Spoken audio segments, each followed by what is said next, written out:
ناظرین، جب سعودی عربیہ کا ولی عہد محمد بن سلمان اپنا دورہ مکمل کرنے کے بعد جہاز پر چڑھتے ہوئے انہوں نے ایک شخص کو قریب بلایا تھا اور ان کی کھل کر تعریف بھی کی تھی۔ دیکھنے والے دیکھتے ہی رہ گئے۔ وہ شخص کون تھا جس نے اتنی زیادہ شہزادہ محمد بن سلمان سے داد رسی وصول کی؟ سعودی ولی عہد محمد بن سلمان نے اسلام آباد میں متعین اپنے خاص سفیر نواف بن سعید المالکی کو روانگی سے پہلے شاہی طیارے کی سیڑھیوں کے قریب بلایا اور غیر معمولی شاباش دیتے رہے۔ تقریباً 5 سے 10 منٹ انہوں نے اپنے خاص سفیر سے ملاقات کی اور انہیں گرمجوشی سے نہ صرف مصافحہ کیا بلکہ سعودی مملک کے دور اندیش متحرک اور وسیع تبدر کے حامل سفیر نواف بن سعید المالکی کے کندھے کو 1 سے زائد بار تھپکی بھی دیتے رہے اور اپنے دورہ پاکستان کی کامیابی کے لیے سفیر نواف بن سعید المالکی کی مہینوں کی شبانہ روز کاوشوں کو بے حد بھی سراہتے رہے۔ ناظرین، ہم آپ کو آگاہ کریں کہ سعودی عربیہ کا خاص سفیر نواف بن سعید المالکی شہزادہ محمد بن سلمان کو سی آف کرنے کے لیے ایئرپورٹ پر موجود تھے۔ عمران خان اور عمران خان کی ٹیم بھی شہزادہ محمد بن سلمان کو رخصت کرتے ہوئے ادھر موجود تھے۔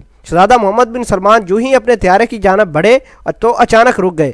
انہوں نے اپنے سفیر نواف بن سعید المالکی کو بلایا اور انہیں شاباش دیتے رہے۔ تقریباً 5 سے 10 منٹ ملاقات ان کی ہوتی رہی۔ شہزادہ محمد بن سلمان گرم جوشی سے ان کو ملتے رہے۔ ویوز، ہمیں بھی اپنی پاکستانی فارن ایمبیسی اور سعودی عربیہ کے سفیر کی یہ کاوشوں پر فخر ہے جنہوں نے شہزادہ محمد بن سلمان کا دورہ پاکستان کامیاب بنایا اور اپنی شب و روز کی انتھک محنت کے بدولت پاکستان کو ایک بہت اچھا اسٹریٹجک پارٹنر مل گیا ہے۔ ناظرین، ہم دفتر خارجہ عمران خان کی ٹیم جنہوں نے شہزادہ محمد بن سلمان کا یہ دورہ پاکستان کامیاب بنایا اس کی جتنی بھی تعریف کریں کم ہوتی ہے۔ سعودی عربیہ کا یہ خاص سفیر جس کا نام نواف بن سعید المالکی ہے، انہوں نے شہزادہ محمد بن سلمان سے وعدہ کیا کہ پاکستان اور سعودی عربیہ کے تعلقات اسی طرح آگے بڑھتے رہیں گے۔ اور ویوز، آخر میں ہم دعا کرتے ہیں کہ اللہ پاک ہمارے پاکستان کو اسی طرح دن دگنی رات چگنی ترقی عطا فرمائے اور عمران خان کی قیادت میں پورا پاکستان دنیا کے نقشے پر دوبارہ سرخرو ہو اور عمران خان